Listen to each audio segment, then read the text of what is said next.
So what if the messy living room you woke up in this morning, or, the city grid you commute through, and even all those geopolitical conflicts on the news were actually just different symptoms of the exact same invisible root cause? Right, because we tend to think of reality as this fixed, stubborn thing that just sort of happens to us. Exactly. Like you walk outside, it's raining, you get wet, the environment completely dictates your experience. But what if we have that completely backward? Yeah, what if we do? Welcome to today's deep dive. Yep. We are taking you into a profoundly fascinating, highly provocative essay titled Consciousness Determines Existence. Which was written by an author named Jiu Feng, translated by Kinyu, and edited by Peter.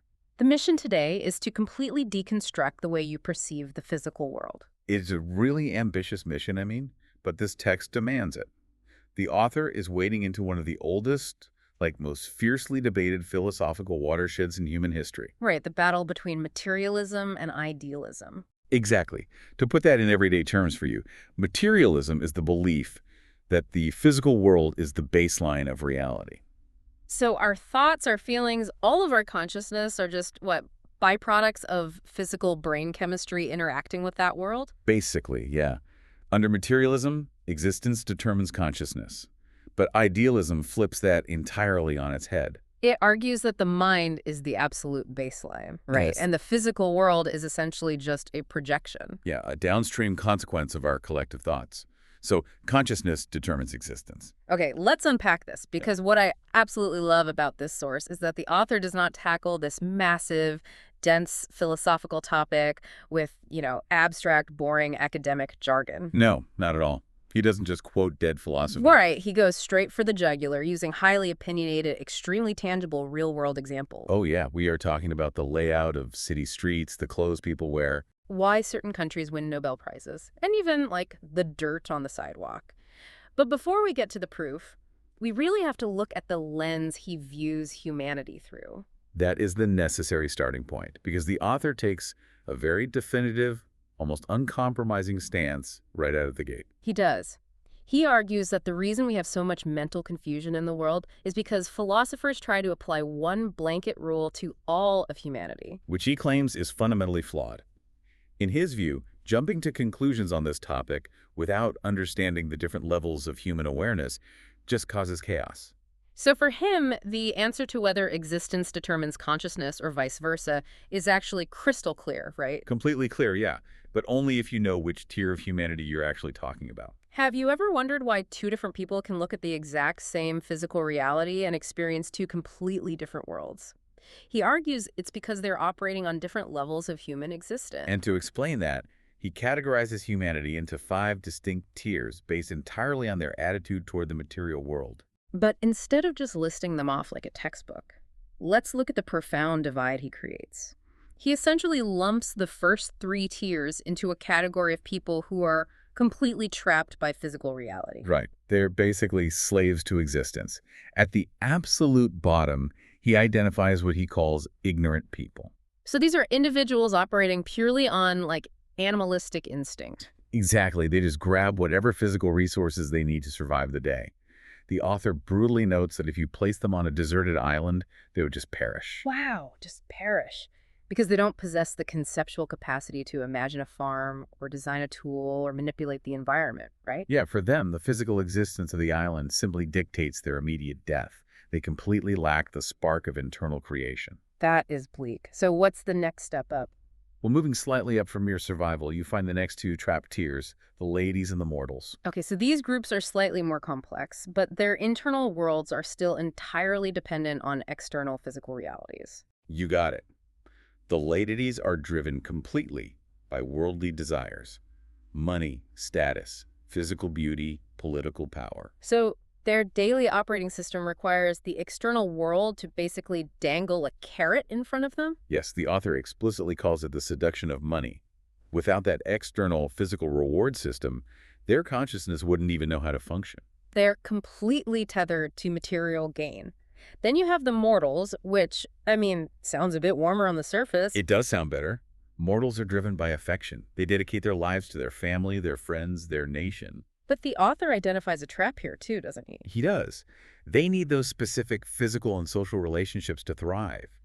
If you remove the family unit, or if they are isolated from their friends, their entire consciousness just collapses. Right, into loneliness, grief, and emptiness. Their inner peace is entirely reliant on the physical presence of other people. So for the ignorant, the ladies, and the mortals, existence absolutely determines their consciousness. But then, a text crosses this massive threshold. The author introduces the final two tiers, the sages and the saints, or immortals. These are the architects of reality. Sages are your scientists, your deep-thinking philosophers. They live by reason. They aren't just reacting to the world, they are constantly asking why and looking for the invisible essence behind the physical object. Exactly. For a sage, both existence and consciousness hold weight, but they lean heavily into their consciousness to excel. And finally, the saints. They rely purely on spiritual sense, right? Yes. For this ultimate tier, physical senses like sight, smell, and touch are practically irrelevant. What matters is spiritual realization. So for them, and only for them, consciousness strictly and completely determines existence. Precisely. It's almost like a video game skill tree. The first three levels are permanently locked into the hardware of the physical console. That is a great way to put it. Yeah, it's only when you unlock the Sage or Saint level that you realize you can pull up the developer console and actually rewrite the software code of reality itself. What's fascinating here is how the author describes the friction between these different tiers. He states plainly that trying to explain this concept to the lower three tiers is, well, a futile endeavor. He uses that biblical metaphor, right? Casting pearls before swine. He does. He notes that if you try to tell someone obsessed with money that their mind actually creates reality, they won't just misunderstand you. They will aggressively reject you. He even jokes they might give you a back kick. Yeah. Their worldview is so heavily anchored in the physical that the concept of mental sovereignty just feels like a total attack on their reality. So that sets the philosophical stage. But if we move from the theoretical tiers to the actual physical world, how does he prove this? Well, he asks you to look at the literal spark of creation in everyday human life. Right, because it's a bold claim to say saints can just rewrite reality in their heads. There has to be undeniable physical proof of it. Where is the evidence that the invisible thought precedes the physical object? Consider every artificial object around you right now. Cars, houses, fashion trends. The Earth didn't naturally sprout a Mercedes-Benz from the soil. Obviously not. A skyscraper didn't grow out of a mountain. Before a single brick was laid, that exact structure had to exist completely imperfectly in the invisible consciousness of an architect. The imagination is the blueprint. If human beings possess zero internal imagination, the entire artificial world we live in would just vanish. Exactly. And he brings this massive concept down to a very intimate scale, your personal living space. Oh, the tidy home example. Yeah, he paints a picture of walking into a beautifully tidy home. Pictures are spaced perfectly on the wall, flowers on the windowsill. The environment feels harmonious. And the author argues this physical harmony exists solely because the owner first possessed a clear, organized spatial layout in her consciousness. A tranquil mind manufactured a tranquil physical reality. Right, and conversely, he jokes that if someone's consciousness is chaotic and disorganized, they're the type of person who might try to put the coffee table on top of the dining table. Okay, wait, I have to push back on this because it feels a bit reductive. Go for it. If we look at the real world, couldn't you easily argue that someone's house is a messy disaster simply because they are working 3 grueling minimum wage jobs just to pay rent? That is a very valid point. Yeah, their physical exhaustion, the physical existence of their demanding schedule is literally limiting their ability to clean. The material reality is forcing the chaotic outcome, not their consciousness. And that is the exact friction point where materialism and idealism collide. A materialist would completely agree with you. So how does the author counter that? By scaling his philosophy up, he doesn't view that exhausted worker in a vacuum. He looks at macrocultures. But before we explore his primary example here, I need to explicitly remind you, the listener, that we are neutrally reporting the author's politically and culturally charged observations here. Yes, absolutely. We are not endorsing these views. We're just trying to convey the ideas contained in the original source material. Right. So keeping that in mind, he draws heavily on a decade he spent living in Zimbabwe, where he closely observed the living environments of Caucasians and Chinese expatriates. And he contrasts them pretty sharply, doesn't he? Very sharply. He describes the Caucasian environments as having neatly mowed green lawns, cultivated flowers, and spotless washrooms. And in contrast, he describes the Chinese environments he observed as being overgrown with weeds, littered with dog excrement, and featuring greasy stoves. Yes. Now he connects this entirely to consciousness rather than, say, economic disparities or physical resources. Because both groups are living in the exact same geographical climate, under the same physical sky. Exactly. The physical reality didn't force one yard to be manicured and the other overgrown. He insists this is solely the result of differing collective consciousnesses regarding space and order. He even poses a massive hypothetical thought experiment to hammer this home. He says, imagine if you swap the entire populations of China with the populations of Japan and Germany. Just pick up 1 billion people and swap their geographic locations completely. Yes.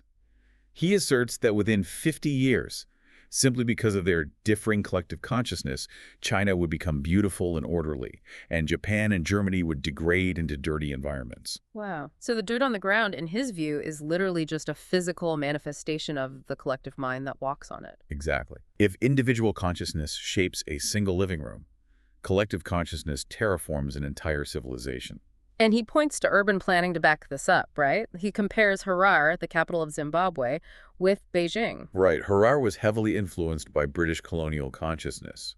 There, commercial zones, factories, and residential areas are strictly separated by at least a kilometer. But in Beijing, those areas are intricately intertwined. Commerce, living, and industry all happen on top of each other. And the author says this isn't because the physical dirt in Beijing demanded that layout. It's because the British consciousness inherently values boundary setting and compartmentalization. While the Chinese designers conceptualized space holistically, the invisible cultural thought physically built the visible city grid. You see this in architecture everywhere.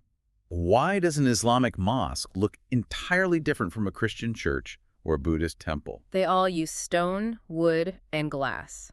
The physical materials are identical. Right. The structures look different solely because the religious consciousness of the designers dictates the shape of the stone. The mind bends the material. Here's where it gets really interesting, because he doesn't just stop at buildings. He applies this exact same logic to global disparities. Like why the United States historically dominates the Nobel Prizes while mainland China struggles to win them in scientific fields. Yeah, and he uses this wonderfully simple metaphor. He says, if you want a hamburger, you don't make noodles. If you want chicken, you don't put pork in the cooking pot. It's a brilliant distillation. You cannot produce a specific physical result if your consciousness is entirely focused on a different recipe. So the collective American consciousness is historically geared toward, like, individualism and disruptive innovation, the recipe for a Nobel Prize. Yes, and if another nation's consciousness prioritizes societal harmony and tradition, they will produce incredible things, but not disruptive breakthroughs. Different consciousness yields different results. He takes this lens to literally everything. Demographics, politics, like, why does the U.S. population grow at a slower rate than China's or India's? Or why do higher IQ or wealthy people have fewer kids? Why are U.S. presidents limited to 2 terms while other nations' leaders serve endlessly? To a sociologist, those are incredibly complex questions with dozens of intersecting variables. But for this author, the answer to every single one boils down to national consciousness. And he pushes this to his most extreme conclusion, war and peace. He asserts that if everyone's consciousness fundamentally loved peace, war would literally cease to exist. Yes, the physical bullets, the tanks, they're just the downstream exhaust fumes of a belligerent human consciousness. That is a heavy concept. If everything wrong with the physical world is just a reflection of our collective mind, we don't get to blame the environment anymore. We are entirely responsible for it. That is the ultimate burden of pure idealism. You cannot play the victim to a reality you are actively creating. And to prove how malleable this reality is, he doesn't just look across different geographies. No, he looks across time to show how rapidly a shift in a nation's consciousness can alter the actual bodies and behaviors of its citizens. This brings us to his analysis of fashion and the Chinese Cultural Revolution. He draws an incredibly sharp contrast here. He describes modern women today as enchanting, free for use. He likens them to fairies descending to earth. But then he looks back at the physical reality for women during the Cultural Revolution. They were severely restricted to wearing drab colors like yellow, gray, and blue. Skirts were forbidden. High heels were non-existent. Makeup was banned. And he points out a deeply physical manifestation of this repression. Women would tightly bind their breasts to flatten their chests. And we have to ask why. It wasn't a resource issue. Comfortable fabrics didn't cease to exist. Exactly, the physical materials were there. The repression happened because the collective consciousness of that specific era was dominated by a fear of individuality. Right. Showing any physical curve meant you were at risk of being labeled a hot, soxy spirit descending on the world. Which was a dangerous symbol of bourgeois decadence at the time. The lack of makeup, the bound bodies, it was a direct physical cage built by the era's restrictive consciousness. But as soon as the era's consciousness opened up, the physical reality of how people presented their bodies instantly transformed with it. The invisible rules became visible chains, and when the rules dissolved, the chains vanished. The mind shifts, and the physical world scrambles to catch up. This philosophy really crystallizes in an anecdote he shares toward the end about a college student. Yes, a Chinese college student who wrote out an ambitious vision for his future. He wanted to move to the U.S., get a villa with a green lawn, a private pool, and a Mercedes. And a reviewer actually published an article mocking the student's wishful thinking, The reviewer told the student to be down to earth and face reality. which is basically demanding that the student let his current existence determine his future consciousness. And Feng fiercely defends this kid. He attacks the reviewer's mindset, calling him a frog at the bottom of a well. Right, because a frog born in a well looks up and thinks the entire sky is only as big as that little opening. The author says the reviewer's worldview is as small as a sieve. Limiting youth to current reality is, in his words, evil and ruins their future. His direct advice to that college student is bold. He says, visualize it, your wish will come true. If we connect this to the bigger picture, the author is warning us against becoming slaves to reality. The physical world is constantly changing because of human imagination. So is the author just advocating for something like The Secret, like just manifesting a Mercedes with your mind by thinking really hard? No, and that is a critical distinction. It's not passive magic, it's about direction. He clarifies that your behavior is controlled by your consciousness. Oh, like if you want to go east, your feet literally can't move west. Exactly.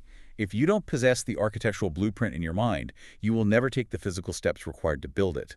The mental map forces your physical actions. So what does this all mean? When we boil down this entire essay, from the ignorant tear on the island to the messy rooms, the Nobel Prizes, and the frog in the well. Well, the ultimate conclusion is about how you choose to experience your life. Believing that existence determines consciousness is conventional, instinct-driven thinking. It traps you in the contradictions and pains of reality. Right. It means you only get one Earth, and you just live to die. But believing that consciousness determines existence. That is the unconventional thinking of sages and gods.